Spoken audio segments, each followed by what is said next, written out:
happily ever after. The end. That was a neat story, Barbie. Can you tell me another one? Oh, I'd love to, Chelsea. But if you don't go to sleep now, you're gonna be really tired tomorrow. And you know what tomorrow is? My birthday? Your breakfast in bed is gonna get old if you wake up late. Oh, come on, Barbie. Just one more story. A fairy tale story. Mom's gonna be... Oh, she won't mind. Besides, I'll go right to sleep after. Okay. One fairy tale story coming right up. That one's my favorite. Oh, you know it is, Chelsea. Old fairy tales. You know, instead of reading you, keep reading you the... I'm gonna read you something special. A princess story. Oh, I love it. Yes. I think we should take a break from Tinkerbell. Or the Three Little Pigs. I'm gonna tell you a story about the princess and the pea.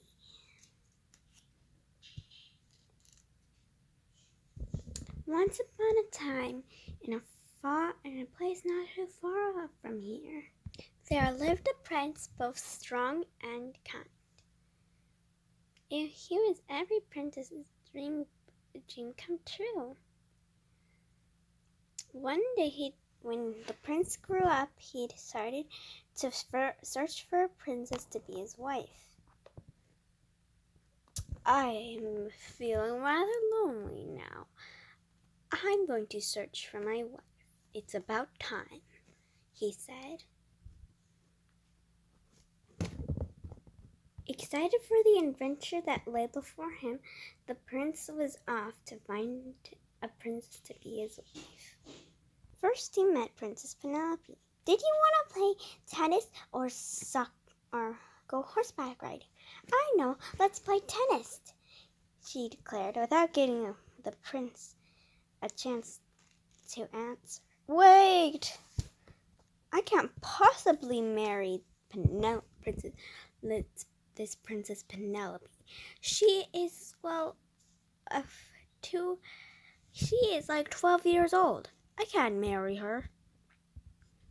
And she's shorter than me, the prince said.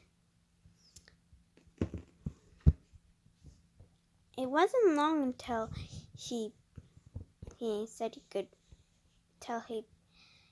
goodbye to Penelope. Bye, Penelope. Thanks for a lovely visit. Oh, don't worry. I can just do all the things by myself, she declared. The reason, not because she was too young for the prince to marry. She was only interested in herself and didn't think about other people thinking about other things. Next, he met Princess Maud. Princess Maud was kind enough to ask how he was doing. How are you doing, my prince? I'm doing fine, actually.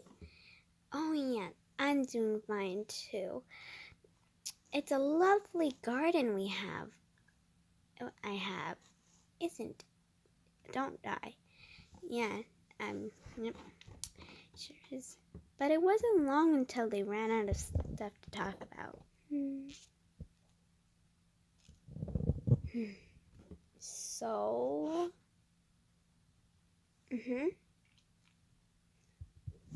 But the Princess Maud only didn't say much, but she didn't do much either. And except sitting on the bench of the courtyard and talking about stuff of their life and their journeys and their adventures that they had.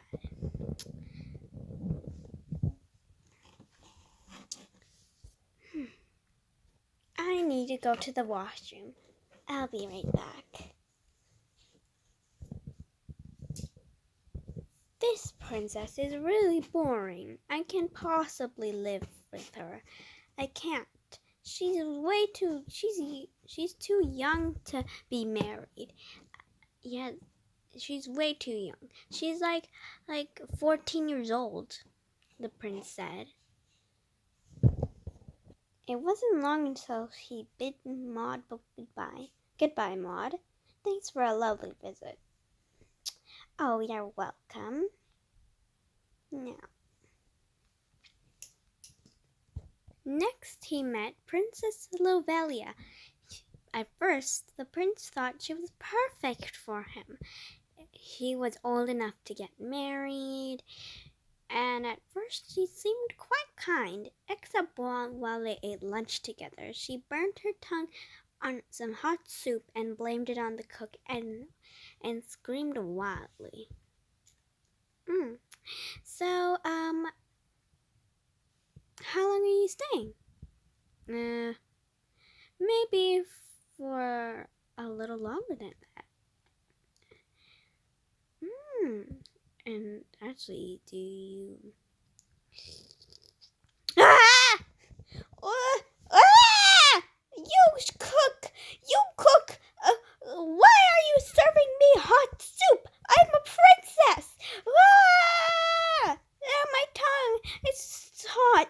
It's like I just chewed on a hot pepper. You cook! You're fired! The prince thought it was rude and silly to do that for any princess who had good sense, is smart enough to wait for their soup to cool. Well, it appears now that I'm leaving today. Okay. Bye. Sad and discouraged, the prince got tired of meeting princesses and set off back to his castle. Poor prince. But if it's just called The Princess and the Pea, why isn't there a pea mentioned? Just keep listening. While the prince was at home for some time, there was a terrible storm. Rain thundering and hammering on the roofs. It was certainly not a time to be out and about. While the queen was in the castle wanting to get a little snack before she went to bed, she heard a knock at the door. Who could possibly be here at this time of night? Wondered the queen. She was so curious, she went to the door herself and opened the door. There, standing in the rain, soaked to the bones, stood a girl. She was soaked and wet from her hair to her toes. "Hello," said the girl. My name is Isabella, and I'm a princess." "I see," said the queen. "Please come in from the storm." "Thank you." "Please go upstairs into the bathroom. You can have a hot bath and get in some dry clothes." "Thank you."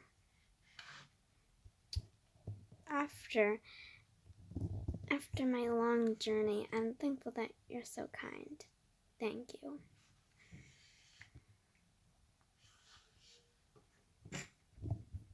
Any girl could claim that